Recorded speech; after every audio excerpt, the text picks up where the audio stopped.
The beauty of facial aesthetics is how complicated and intertwined everything is. For example, how the nose width can be used to also measure the aesthetics of the lips.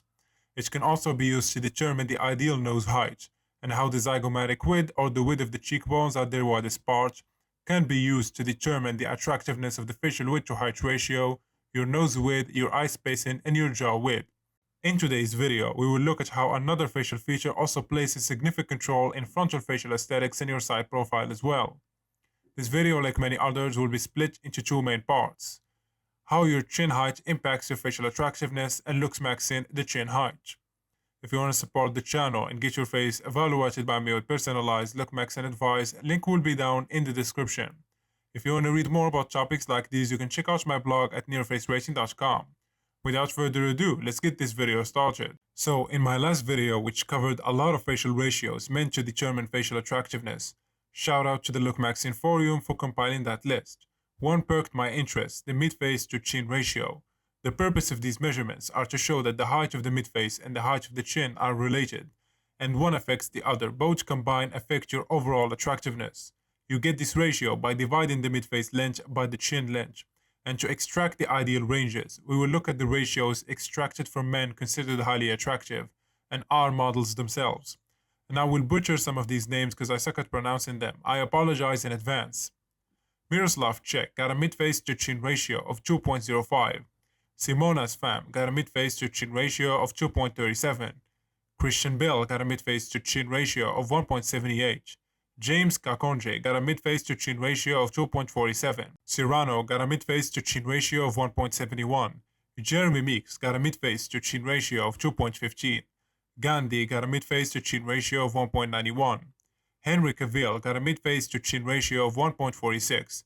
Ericsson got a midface to chin ratio of 1.90. Sandhale got a midface to chin ratio of 1.82. Shannon Pry got a midface to chin ratio of 1.62. Chikolowansky got a midface to chin ratio of 1.81. Yerger got a midface to chin ratio of 1.8. Tyler Maher got a midface to chin ratio of 1.7. Zach Cox got a midface to chin ratio of 1.44. Hexam got a midface to chin ratio of 1.64.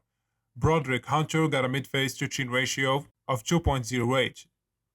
Manny Bora got a midface to chin ratio of 1.78. Harry Raftis got a midface to chin ratio of 1.44. Alex Sewall got a midface to chin ratio of 1.92, and Oliver Chrisshire got a midface to chin ratio of 1.72.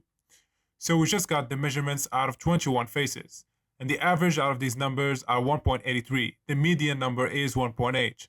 The largest ratio was 2.47, the smallest was 1.44, and the standard deviation is around 0.26. So from all of these, we can extract some ideal ranges. Anything from 1.65 to 2.1 is attractive, but the ideal perfect ratio would be somewhere in the region of 1.84 to 1.85. Since the midface ratio requires heavy surgeries to modify, the chin would be a much easier target for improvement.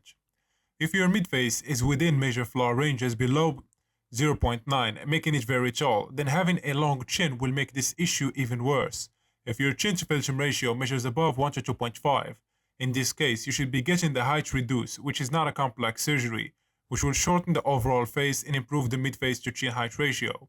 And in the opposite case scenario, if your midface is above 1 to 1.18 or 1 to 1.20, which means the midface is too short, and your chin to philtrum ratio is too weak, less than 1 to 2, then you should get your chin height surgically enhanced. Again, not a complex surgery to do.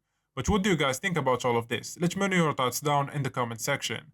That's it for today's video. Hope you guys enjoyed it. A like and subscribe will be highly appreciated. And like usual, catch you guys in the next one.